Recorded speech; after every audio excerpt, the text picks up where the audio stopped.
आखिर नाथूराम गोडसे ने गांधी जी को गोली क्यों मारी? क्या वो गांधी जी को देश के विभाजन का जिम्मेदार मानते थे?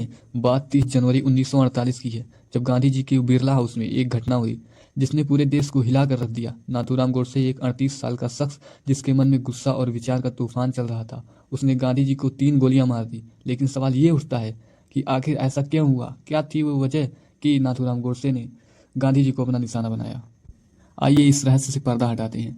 नाथूराम गोडसे जो एक पुणे का रहने वाला एक हिंदू राष्ट्रवादी नेता था और राष्ट्रीय स्वयंसेवक संघ आरएसएस और उसके साथ साथ हिंदू महासभा जैसे संगठनों से जुड़ा हुआ था।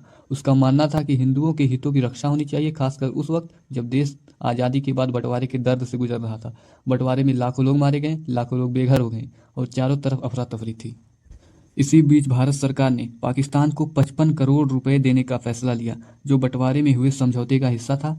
गांधी जी ने इस फैसले का समर्थन किया और कहा, ये हमारी नैतिक जिम्मेदारी है, हमें ये अवश्य करना चाहिए। लेकिन नाथूराम गोडसे और उसके जैसे कई लोगों को ये बात गहरी ठेस पहुंचाई। उन्हें लगा कि गांधी जी पाकिस्तान की मदद कर रहे हैं, जबकि भारत में पाकिस्तान से आए हुए हिंदू शरणार्थी मुसीबत में थे।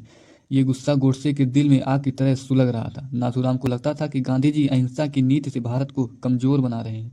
वह मानते थे कि अगर गांधी जी ने मुस्लिम लीग और जिन्ना के खिलाफ सख्त कदम अपनाया होता तो शायद बंटवारा ना होता। गोडसे के लिए गांधी जी एक राष्ट्रपिता कम और हिंदुओं के खिलाफ सख्त नेता थे। 30 जनवरी को गांधी जी शाम की प्रार्थना सभा के लिए जा रहे थे। नाथूराम गोडसे पहले से ही प्लानिंग कर चुका था। उसने एक बेरेटा पिस्तौल ली, भीड़ में घुसा और गांधी जी के सामने आया। उसने पहले नमस्ते किया और फिर 3 गोलियां पेट में, कमर में और सीने में मार दी। गांधी जी वहीं गिर पड़े और उनके मुंह से कहा जाता है लास्ट शब्द निकला था, हे राम।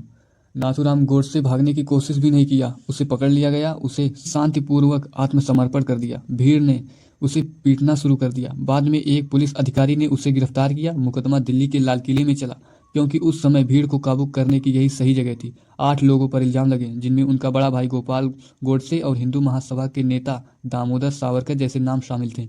इन सभी पर आरोप था कि ये सब मिलकर गांधी जी को मारना चाहते थे। नाथूराम ने कोर्ट में खुलकर अपनी बात रखी। उसने कहा कि गांधी जी को मारने में वह इकलौता जिम्मेदार है, बाकी सब बेकसूर हैं। उसका 150 पेज का एक लंबा बयान था, जिसमें उसने अपनी सारी विचारधारा, गांधी जी के खिलाफ अपने गुस्से और बंटवारे को लेकर अपनी नाराजगी को बयां किया था।